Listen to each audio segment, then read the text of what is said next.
We don't choose to be hurt or betrayed, but when pain arises from our experiences and our memories, only God's healing can restore us. Do you have a disappointment you can't seem to forget? Today's email comes from a woman who is struggling with a pain that just will not go away. And so she writes, "Many years ago, something happened to me that left me very hurt. Even now, a memory can bring that pain back. Is deep hurt the same as anger?" Isn't it interesting how past hurts have a way of just lingering with us? And sometimes it appears that what it was should not have left that kind of scar, but scars still remain in our thinking. Someone hurt you. Did it strike your personhood? Did it damage your self-image? Did it make you feel less than a person, more like a thing? Did it make you feel unwanted?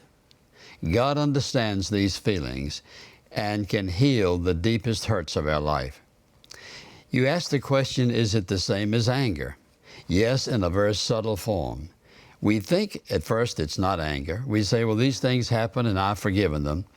But somehow, until that forgiveness is deep, deep, deep down inside of us, until we're able to lay it down by faith before God, unless we're willing to turn it over to Him, it is still there.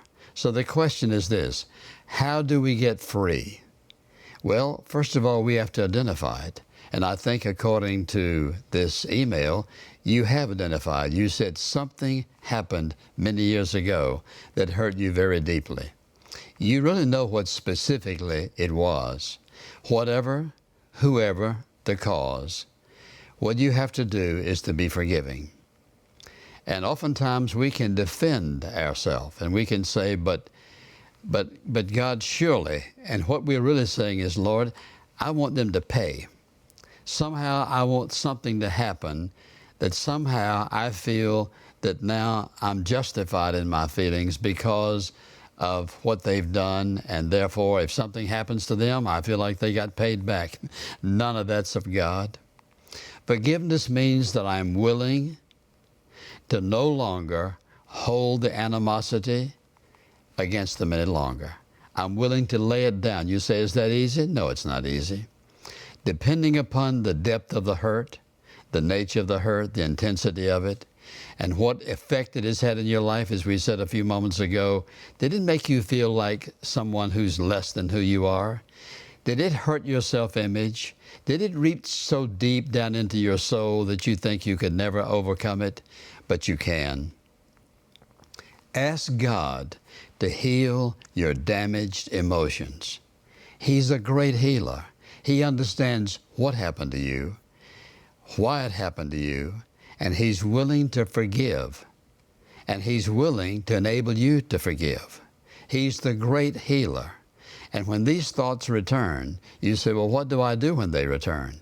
You thank, watch this carefully, you thank God that you are healed.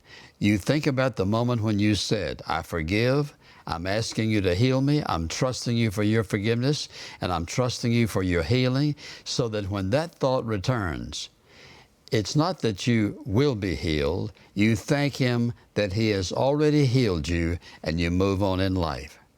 You say, but do you ever totally forget these things? No, but remember this, when those thoughts come, you can remember them without the pain. That's the awesome power of forgiveness. God's forgiveness removes the pain. Well, thank you for joining us for this broadcast of In Touch. And until next time, obey God, leave all the consequences to Him.